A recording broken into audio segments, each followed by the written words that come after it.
Welcome to the Geotape webinar, and today we have Jacob Lagoini from Oxford who will tell us about inverse problems for persistent homology. Jacob, take it away. Thanks a lot for having me today.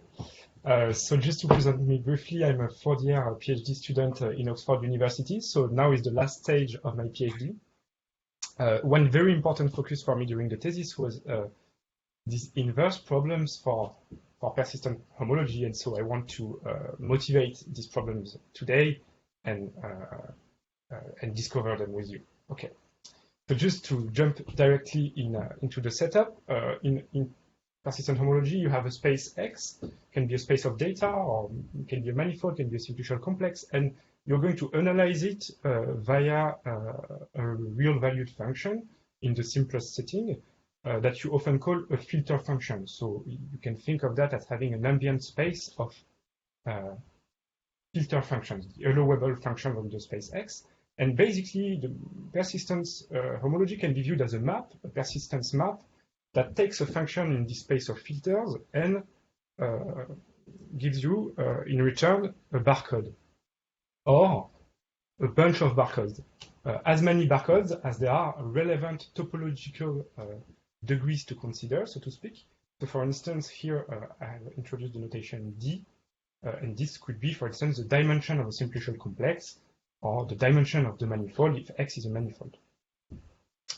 Okay, so just to recap, each barcode is going to capture some topological information, some homological information, as we are going to swipe the space X using the sublevel sets of the function. And D, this parameter, the number of barcodes we consider, or actually D plus 1, is the dimension of the space we consider. More precisely, a barcode is basically a multiset of points in the 2D plane. Multiset means it's a set, it's not a vector, it's not ordered, and it's a multiset because you allow repetition. And these points, called bars or intervals, are allowed to live only in the upper half upper left triangle. There are two ways to view barcode usually. Either you see the bunch of points as intervals, actually, with left endpoint B and last endpoint D. So that gives you the vision in the picture on the left. Otherwise, you view it as a bunch of points in the plane, as a configuration in the plane. And so it's a persistence diagram. Okay. And in this talk, we are basically asking the reverse question, given the answer, what is the question? Given the barcode, what can we say about the fiber? Right. This is the idea. Why are we interested in this problem? Because basically, persistent homology, on top of being an interesting object to put on the data, is very useful in applications because it allows to extract from a space like a point cloud or graph.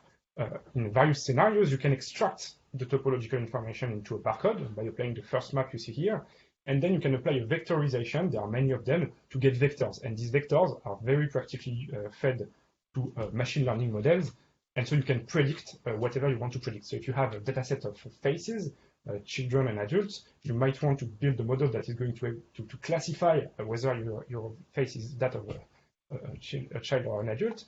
It's very important to know whether persistent homology will be the right descriptor for this. Is it going to be able to disambiguate between the two classes of faces that we see in the data? And so the quality of the overall prediction will highly depend on the discriminative power of the persistent homology. So it's important to know whether it is discriminative.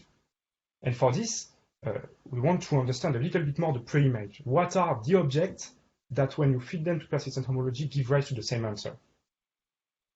Okay, so what is the information loss, so to speak?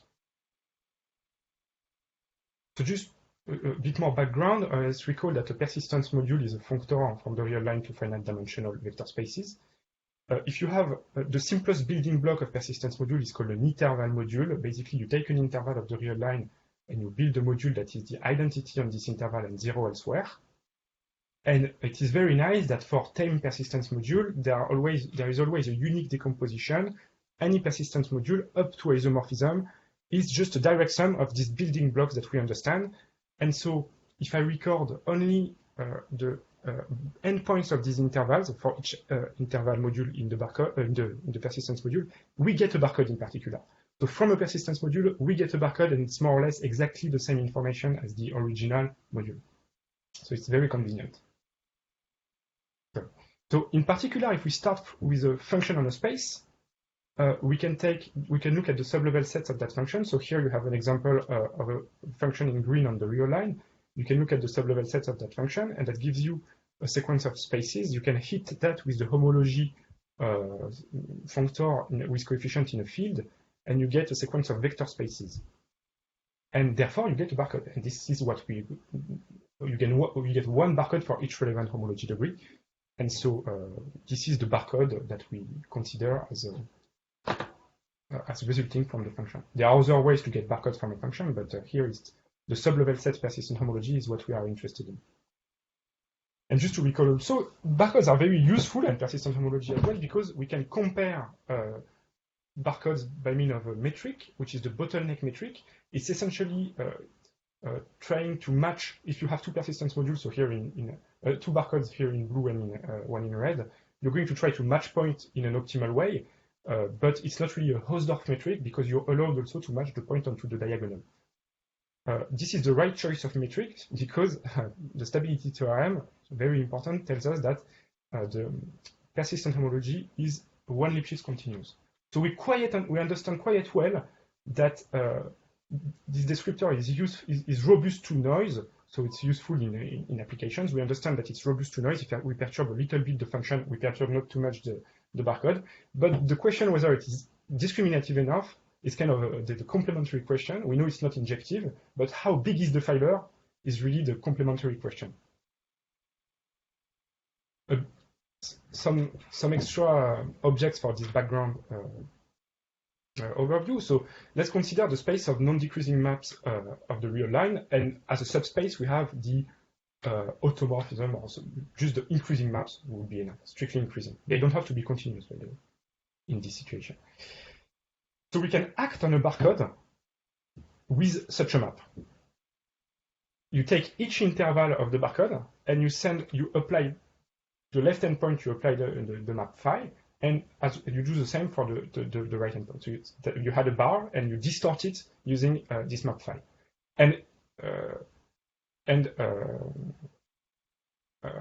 Yes, sorry, so I have written if B is different than D, but it's rather if the images are different, because you forget, you don't want an interval to have length 0, so you forget about these degenerate cases.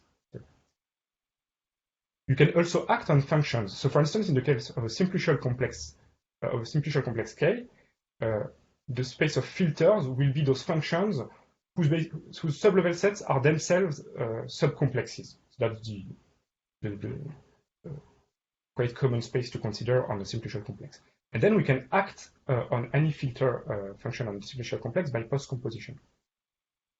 And some result that is elementary but quite important in this analysis is that the persistence map is equivariant with respect to the action. So it doesn't really matter whether you first act with phi, the endomorphism, and then apply persistent homology. You can permute the action, the order of the action. So let's consider a bit more the simplicial setting. So you see a simplicial complex. The filter function is just one value on each simplex. So here you have 6 simplices, and so you would get 6 values. And a filter function, in other words, is a function such that if sigma is a face of tau, then the image of sigma is less than the image of tau. And the question is really, given a barcode, what can be said about the fiber? This is a very general question. What can be said about the topology, the number of connected components, the structure, or this kind of things?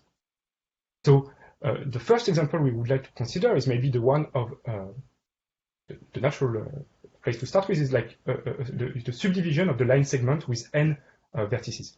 And here we can consider also, instead of all the functions, just those functions that are induced by values on the nodes, those lower star filtrations. And this is a very convenient space in applications as well. And it's also nice because it's the same as Rn, because it's just picking one value on each node. And let's just try together to compute the fiber over this very silly barcode that only has one infinite bar. So no finite bar, one infinite bar in degree 0. So if you try to do that, you see that you're going to set up a minimum somewhere, and then things are going to increase on both sides because you don't want any extra topology to appear. So here, for instance, vi is the minimum, and then you can increase things the way you want. And if you want to move around, to move a little bit your function values without changing the barcode, you will have to maybe put the next vertex down to 0 and then move vi again. But you see that there are some moves allowed that describe together a polyhedron in Rn. It's a polyhedron, so in particular, it is a contractible subspace of Rn.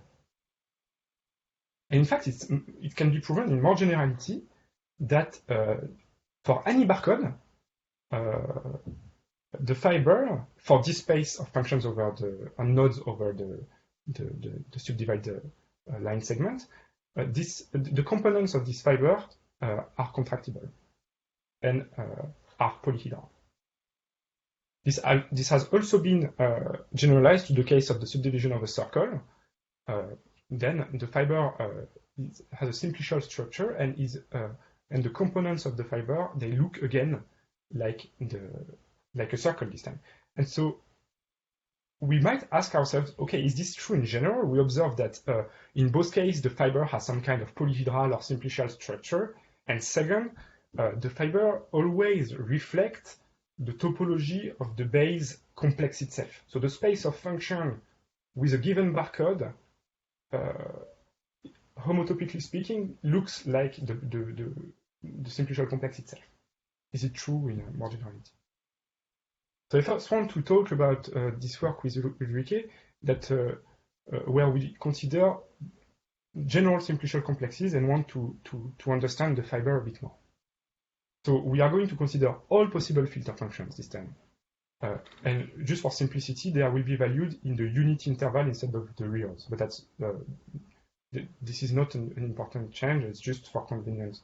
It makes the analysis a bit more convenient for the presentation.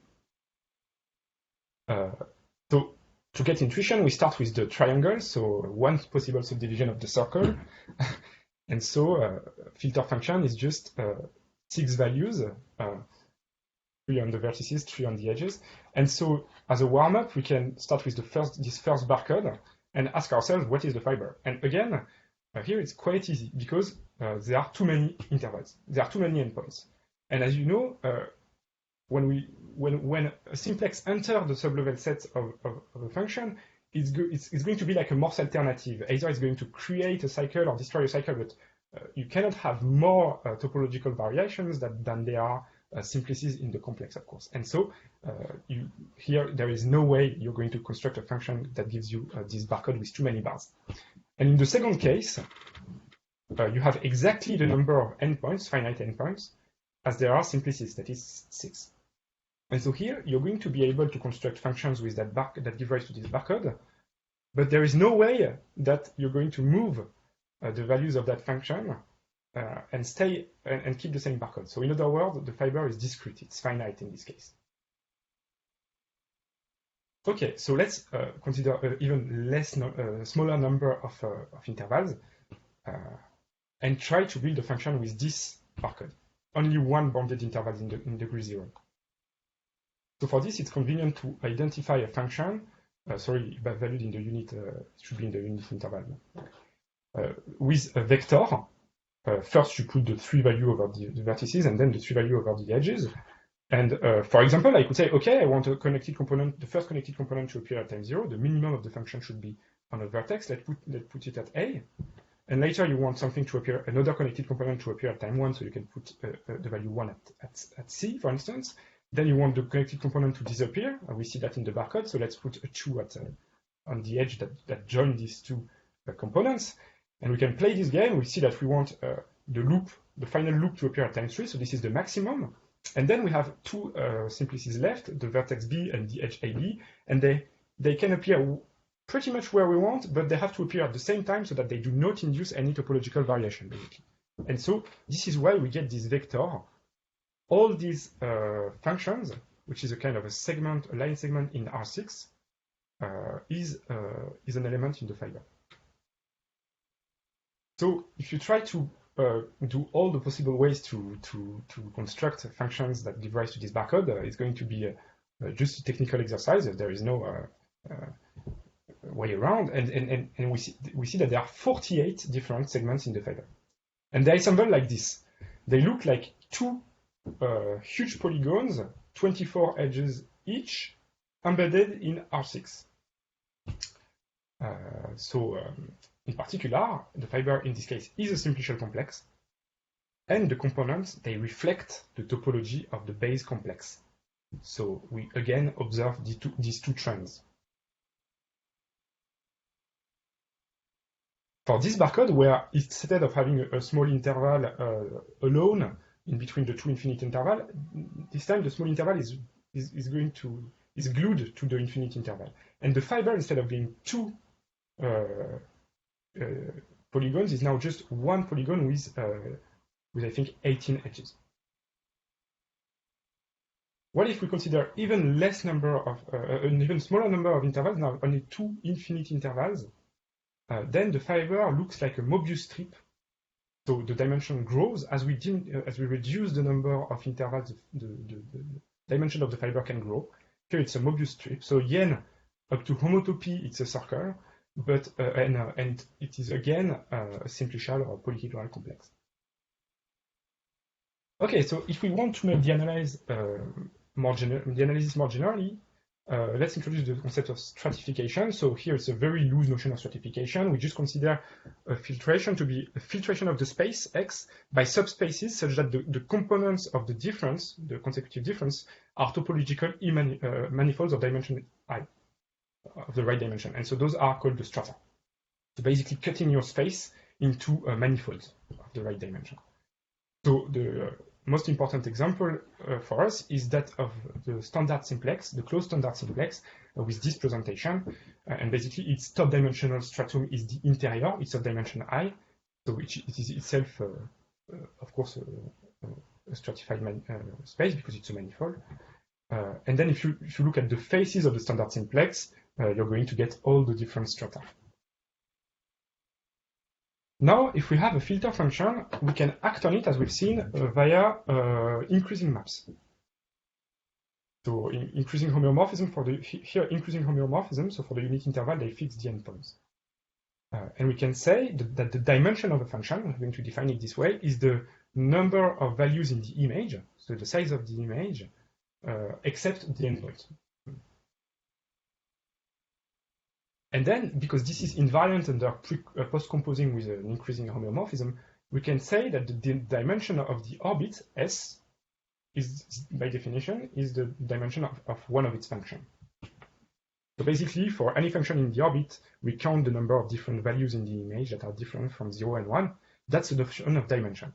And so now, if I take any function in this orbit, and I look at the increasing sequence of its values, so I sort the values in the image increasingly, this defines a homeomorphism from the orbit to the open standard simplex. So we have a kind of a coordinate chart for the orbit in the space of filter functions. And similarly, we can do this for barcodes. So if we have a barcode, we can define the orbit. Curly B here is the action of the homeomorphisms on the barcode, on a fixed barcode. And if we can take the following definition of a dimension of the barcode. The dimension of a barcode D is basically the number of endpoints, interval endpoints, but the values, the number of values, not really the number of endpoints that are distinct from 0 and 1. So if you have, I don't know, 5 times the same interval, it is exactly the same dimension as having just the same interval once. We just count the number of times the value of an endpoint occur. And we remove the values 0 and 1. Again, this is not really, it does not really depend on the barcode you choose in the orbit, and so you can define the dimension of the orbit to be the dimension of one of its elements. And so we get again a homeomorphism by sorting these endpoints increasingly, with respect now to the bottleneck topology on barcode, and so we can describe an orbit by means of a manifold and a chart. So we kind of see that cutting the space of filters and barcodes with the orbits, we have subdivided this space into manifolds, and in fact, we can show that these orbits they form a stratification for the filters, and the orbits also, for barcodes, form a stratification. For filters, it's quite easy to see that the stratification is much stronger than that. It's a witness stratification. The gluing is is the best we can hope, because basically in the space of filter, a stratum is just all those functions giving rise to the same preorder on the simplicity. So it's a polyhedron in the space of filters. For barcodes, the way the strata glue is more intricate. However, it's possible to prove that the stratification is a homotopical stratification in the sense of Queen's, and which involves two conditions on the homotopy link of two adjacent strata. So the stratification is quite interesting in this case. But that will not be useful for the rest of the talk. Some results that we can derive now really easily is that the persistent homology map is strongly stratified. So if I take a function and the stratum or the orbit containing that function, the image through persistent homology is a full stratum, and this is the stratum containing the barcode of that function. So persistent homology takes a stratum, sends it to a stratum. That's the upshot. And the proof is really easy, is that if what is the image of a stratum, by definition, is the image of an orbit, and now we involve equivariance, we can permute taking persistent homology and acting with an increasing map, and then by definition we get a new orbit, and this is the notion of stratum for the space of barcode. Another result is that if we take a stratum in the space of barcode now, all the pre-images, all the fibers over that are the same. They are homomorphic. And so proof again is that if we have two barcodes in this stratum, because the stratum is an orbit, it means that we can relate the barcode D and D' via a map, a non-inclusive map. So what it means then for a function to be in the fiber, it means that its barcode is D, and so if we act on both sides with the map that relates D and D', we get that we get a new map that is in the fiber over D'. So here we see that, and it involves equivariance again. And we see here that post-composing with this map that relates D to D' gives in fact a homeomorphisms at the level of fibers. So it lifts the homeomorphism of a barcode kind of lifts to the level of fibers. Okay, so we have this. We get this diagram because if I have a stratum in the space of filters S, the persistence map, as we've seen, map it onto a stratum in the space of barcodes B, let's say. Now, each of these stratum is represented also via a standard simplex. We have these coordinate charts. And in particular, the filler of the diagram is a map of standard simplices. And it's easy to see that this map is going to be a linear projection, in fact, of standard simplices. Why is that the case? Because basically, what happens when you take persistent homology of a function is that the endpoints of the barcode, they form a subset of the images of the function, the subset of the critical values, so to speak. And here, how it translates at the level of standard simplices is just saying we only record the element in the domain that are in the barcode. So it's really just recording some values of the input. And because persistent homology is continuous, we deduce that this is a projection. And in particular, if you look at the fiber of this projection map as a map of standard simplex, the fiber is going to look like a product of standard simplices. And so we have a homeomorphism of the restricted fiber of persistent homology. So if you look at persistent homology, take the fiber but restrict it to a stratum in the space of filter, here S, is going to be homeomorphic to a product of standard simplices. And the idea is that the ICE standard simplex correspond to those values, those function values that do not play a role in the barcode, and that are in between the ICE and I+1 endpoint. So this value, you can move them, they will not really change the barcode. And the idea is that, so that's why they are in the fiber, so to speak. Okay. So more generally, so we've seen that we have the restrictive fiber are polyhedra, but we can go a bit further and say that they glue together into a polyhedral complex. So it's more or less a simplicial complex, but instead of simplices, you have polyhedra. That means that if you take any polyhedron in this polyhedral complex, the faces of the polyhedron are also part of the polyhedral complex. And if you take any intersection of two polyhedra in this polyhedral complex, this is a common face. So this is the structure of the fiber. So it's kind of one of the trends we were observing on low-dimensional examples, and it seems to hold for all simplification complex and all barcodes. And furthermore, we have this diagram that if you take a barcode stratum, basically over that stratum, the persistent homology is a trivial fiber bundle. So we might like to do more, basically because for each stratum of barcodes, we have a given fiber, basically. But what happens, is there a way to relate barcodes from different strata? So here, on the top, I have the barcode D we've seen already, where we have one bonded interval, and at the bottom, we have the barcode D dash, also one bonded interval, but now the two values are the same. The right endpoint of the small interval coincides with the left endpoint of the infinite interval in degree 1. And so we can go from top to bottom via a pass in the space of barcode, so the pass here denoted by dt, or via a map that sends the endpoint, a non-decreasing map that sends the endpoint correctly. And we may wonder, okay, as we deform D into D dash, what happens at the level of fibers? So as we have a map from D to D dash, a map phi, a non-decreasing map, is there a way to act with it on the fiber? And so recall that the fibers over the first barcode is this huge disjoint union of two polygons or two circles, and for D dash it is one polygon. And the way it works is that basically as we move D to D dash, when we look at the fiber, the two circles kind of merge together, and individually also some edges that get collapsed. And so it's going to look more and more like the fiber on the right. So here the map is really going to be a surjective map. And so more generally, if we have a map from D to D dash, not necessarily, so a non-decreasing map, we get a map of fibers just by post-composition. This is the map, a curly L phi, it's called the monodromy.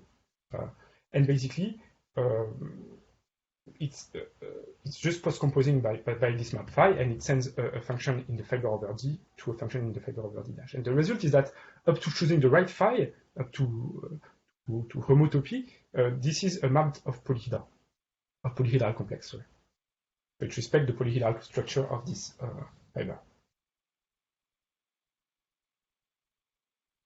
So we can consider, in fact, now that we have, for each barcode, we have a fiber, and for each pair of barcodes, we have a map of fibers, a monodromy, we can consider a category, right? So we have the category of barcode. But, and so we can view the fiber as a functor to topological spaces. But there are also other categories that we might like to consider. So I'm going to briefly review them. So for instance, we can consider the naive homotopy category, where instead of considering all the maps phi between D and D dash, we only consider the homotopy classes of these maps. Because as we've seen, maybe we were more interested into that, because up to homotopy, we just want to select the polyhedral maps of fiber. But we can also consider paths, because as we've seen, we can also go from D to D dash using a path that decreases in dimension. So that's going in a category where the morphisms are paths from D to D dash. And the entrance path category is that where basically you consider the homotopy classes of paths instead of the paths themselves. And you want the path always to decrease in dimension. It's not like any path in the space. You want the path to respect the stratification. So it has to go down in stratum dimension. And it doesn't really matter what category you want to consider, because they are all kind of the same. So you can view the fiber functor as defined on any of these. And so that's quite interesting. For instance, for the entrance path category, we know that functors valued to set are, I think that's works from, there are many works on this, from Curry, Patel, Jonathan Mouffe, and several people, that there is a correspondence between functors on the entrance path category to, for instance, set, and the categories of constructible Cauchys on the stratified space, or stratified covering on that stratified space. So here, for instance, we have the fiber functor, and we can post-compose with connected components if we want to take to get a functor valued in sets. What would it give rise? What, for instance, stratified covering would it give rise? Would it look like persistent homology? Would it be something different? Would it be a new descriptor? So that's something could be interesting. Okay, I want to now to go to the second part of the talk, because basically what we've seen is that although it's very nice that the fiber has a polyhedral structure, computing the homotopy type of the fiber for an arbitrary complex or in an arbitrary barcode is very intricate. And we want to compute examples, as we've seen already for the triangle, we get huge fibers. By hand is very complicated. So maybe an algorithm would that computes the fiber would give a lot of intuition and a lot of answers. So these are some trends that we observed or we want maybe to answer. So the first one we've already seen together. Is it true that if I take a barcode and a fixed simplicial complex, the fiber, the components in the fiber that topologically reflect the base complex? So we've seen that for the circle, for instance, the fibers they were circular. The components were circular. So is it true in general? Or at least is it true that the fiber is not more complicated, so to speak, than the base complex itself? Is it true? The second point is that if K is a manifold, so for instance in a combinatorial sense, that the fiber itself is a manifold. Is it true that the components in the fiber they look all the same? They are all homeomorphic, for instance. Are there other trends? And with an algorithm, you can disprove many things just by generating examples, which is nice. And maybe you can also find trends that occur for higher dimensional examples. So just to motivate a bit more why something we find with Greg is that if you take a specific barcode, given the simplicial complex, you can build a specific barcode such that even determining whether the fiber is non-empty or not is very complicated because it's the same as asking if the complex is collapsible. So asking just if it's not the homotopy type or anything, just if it's non-empty is the same as having that K is collapsible. And collapsibility is somewhat hard to determine a priori because the Zeeman's conjecture, which is still open, states that if you have a contractible to complex and you take the product with the unit interval, then it is collapsible. But this remains open, and it is a hard conjecture. So I'm not going to present the algorithm, but the idea is essentially to run the algorithm for persistent homology backwards.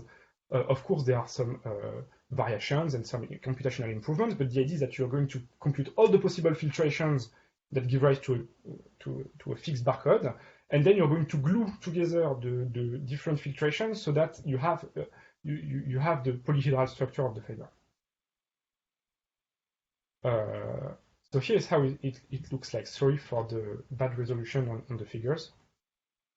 So on the left, you see the complex. Okay, so here it's always going to be a wedge of two circles up to homotopy. Then you see the barcode. So black intervals correspond to degree 0 by convention, blue to degree 1. And then the interesting stuff appears. So you see that on the third column, you have some statistics about the fiber for when we look at the space of all filtrations, of all filter functions. And the last column is when we restrict ourselves to the space of lower star filters here. So if I look at the first row, for instance, at the third column, I see that the polyhedra is given as a vector, and basically is the number of polyhedra that you have in the fiber binned by dimension. So here 32 means that in the fiber I have 42 polyhedra of dimension 0, and then you have of dimension 1, and so on and so forth. Right, and then you have the Betti numbers, the Z2 Betti numbers of the fiber. Okay. What we see on this example already is that for a specific barcode, so if you look at the rows corresponding to this, the 3 rows corresponding to these red circles, it's the same barcode, a very specific barcode where first we have an infinite interval in degree 0, then we have all the other interval that appear at the same time, and we have no finite bars. And in all these cases, the fiber always have the same Betti numbers as the base complex. All right. So if we look at the Klein bottle with a CW structure, there are many things that are interesting, but maybe we can focus on this interesting part. So I don't know if it's clearly seen, but the idea is that the facets of the fiber, they are not of the same dimension. So that means that you have polyhedra in the that constitute the fiber, and the top dimensional polyhedra, those that do not have co-faces, they are not always of the same dimension. So here you have some that are dimension 3, some that are dimension 4, and some that are dimension 5. And it means that the fiber is not a manifold, although the base complex is. And again, we observe this trend that for the specific barcode we were talking about, the Betti numbers are the same as the Betti number, the Z2 Betti numbers of the Klein bottle. For the dense hat, which is a contractible space, but not collapsible, we can have other interesting observations. For instance, we see that the triangulation matters. If you add simplices, you increase a lot the dimension of the space of filter functions, because there are more degrees of freedom, and so the topology of the fiber can change. Although the topology of the complex hasn't changed. We again observe that for the specific barcode, the Betti numbers are the same as that of the complex. And here in gray, I've also indicated one example where the fiber is more intricate than the complex itself. So here we have a fiber where we have some non-trivial dimension 1, dimension 2 homology, whereas the dense hat is contractible. It's quite interesting. For the torus, we also observe this trend with the same Betti numbers for a specific barcode as that of the torus itself. Same for the projective plane. And here we also see something, another counterexample. For a specific barcode, the fiber has some non-trivial 3-dimensional homology, but just one, but it has 2 components, which means that the 2 components, they cannot be homotopy equivalent.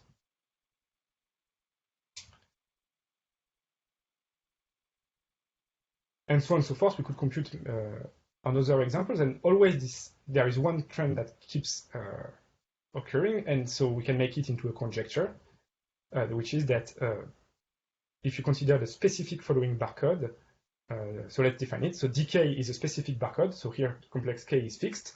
So you consider the barcode that has first the degree 0 bars, the infinite bars appearing, then you have no finite bars, and then you have all the other infinite bars in the higher homology degree appearing at the same time. And it seems that the fiber over this barcode and the simplicial complex, the base simplicial complex, they share the same Z2 Betti numbers. And so maybe they are homotopy equivalent, in fact, but at least in all these examples, they have the same Betti numbers. Right. So now is the last part of the talk. I want to focus on a very different setup that we've explored with David, who is another student in Oxford. So instead of filter functions and simplicial complexes, we are going to consider to start with a continuous function on topological spaces. So it's a very different setup. Of course, now we are in the world of topological spaces instead of the combinatorial world of simplicial complexes. And so here, for instance, the persistence map will take a continuous function or a tame function and returns a bunch of barcodes. And the question is the same. Basically, given the barcode in the image, is there information we can extract in the fiber? So a very nice result is that if you take again the unit interval as the space and continuous functions over it, the number of components in the fiber can be counted, and the quantity, the number of such components is determined basically by the combinatoric of the barcode, the way the intervals intertwine together. Very nice. And it's easy to show, we've proved this with David, that in fact each component is contractible. If you think about it, it's quite easy to see, because essentially a function on the unit interval. What will matter in the barcode is the sequence of minima of extrema. And so if you want to move the function but keep the same barcode, you're essentially moving around the extrema. So this is kind of the configuration space on the unit interval, which has contractible components. And similarly, we prove the same thing when we instead consider continuous functions on the circle. The fiber, again, the components in the fiber are going to be described by the way you move around the sequence of extrema. And so it's going to be homotopy equivalent to the circle itself. So it's quite analogous to the simplicial setup in this situation. But for higher dimensional manifolds, this approach is not higher dimensional space is not going to work. And so we might like to restrict cells first to manifolds and to Morse functions on the manifold. There are already very nice approach for the two-sphere, where with ways to count the number of components in the fiber, in the fibers for Morse functions that factor as embeddings in R3 followed by vertical projection. But still, it's a very hard problem for higher dimensional manifolds, as we already for dimension 2, and the higher homotopy groups, they remain unknown. So our approach to this, so our setup is to consider a smooth, compact, finite dimensional manifold, possibly with boundary, and we consider Morse functions on it. Then you can consider the diffeomorphisms of the manifold, and the component of the identity is called the isotopies. So here is the Whitney topology that is put on the space of maps of the manifold. And so if we have a Morse function, we can precompose that Morse function with an isotopy or with an isotopy, and we call that the orbit of the function. And the last point is that if we have a barcode D, the barcode of a function f, we can consider the specific connected component that in the fiber that contains this function f. So this is just a notation. And so the main result of our work is that this connected component in the fiber is the same as the orbit of f by the action of isotopies. So one inclusion is really easy. If you precompose f with a diffeomorphism, you get the same barcode. So you stay in the fiber. The other way around is kind of saying that if you take the function f and you move a little bit around it by keeping the barcode fixed, then you can relate the two functions via an isotopy.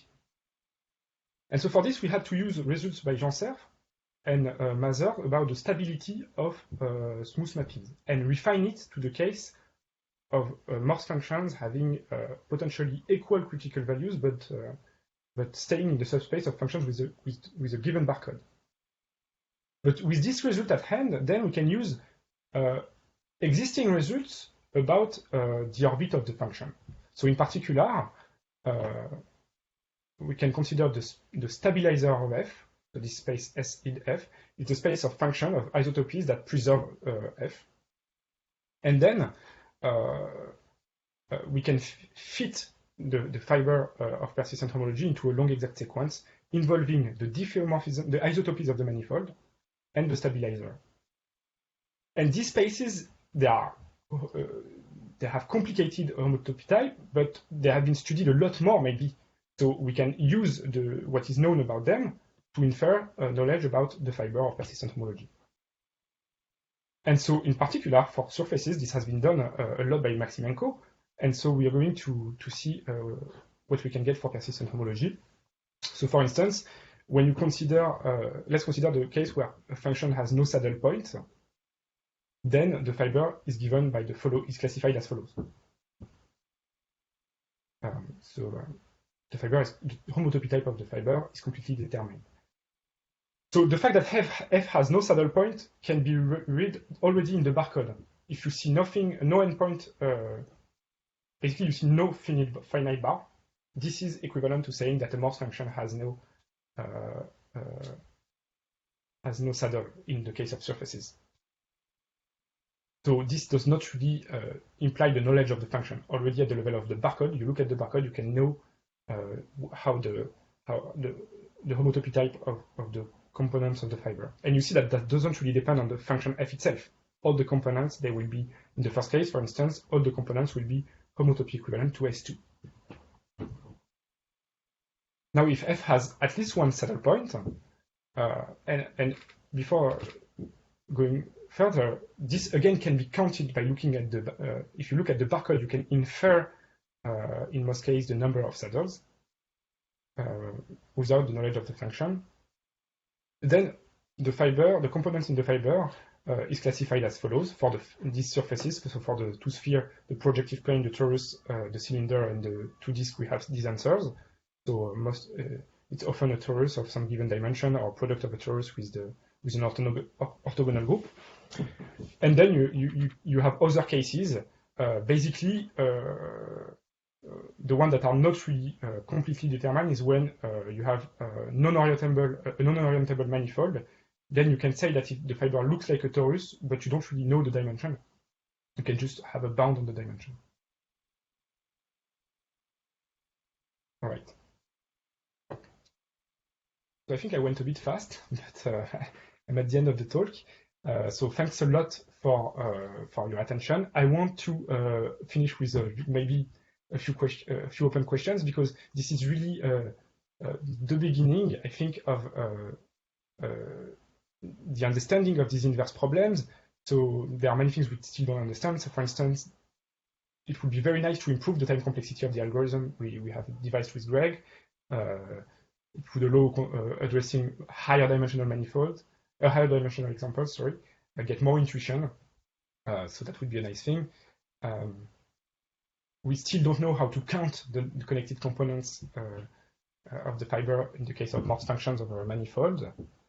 The third point is that for arbitrary simplicial complex, it would be nice to have more tools to understand the homotopy type of the fiber for general simplicial complexes. And finally, I would like to say that there are many other inverse problems that are important. So for instance, if you consider point clouds, a point cloud gives rise to, I don't know, a Čech or Vietorus barcode. What are the point clouds that give rise to the same barcode? It's a very important question for application. What are the data sets that give rise to the same answer? So you can see that if you translate a point cloud, or if you do a rotation or any isometry, you keep the barcode fixed, but what else? What is the shape of the fiber?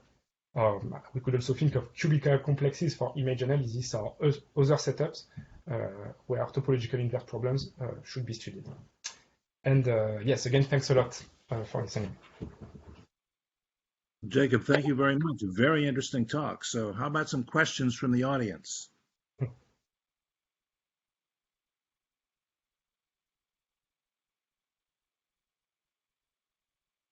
I've got a question. Then you were able to get some very interesting results for non-orientable two manifolds looking at Morse functions. You can sort of tell a difference between orientable and non-orientable. How about in the simplicial case? I mean, for the projective plane, you had a barcode that gave you a fiber where you had two components that were not homotopy equivalent. Is this some sort of non-orientability talking in the simplicial case? That's very interesting. It's not clear if it's whether the I don't think the reason is that the manifold, the simplicial complex is not a manifold. I think there are orientable manifolds for which the components are not homomorphic. But what's interesting is that the behaviors for the simplicial case are very different from that of the case of Morse functions. So we see that for the case of Morse functions, the fibers, they are all really homogeneous. They are the same, and they look like tori for these surfaces, but it's not really the case for simplicial complex. So maybe something to do would be to find some bridges, I don't know, between these two worlds, but that would be quite interesting. Okay, how about some other questions for Jacob?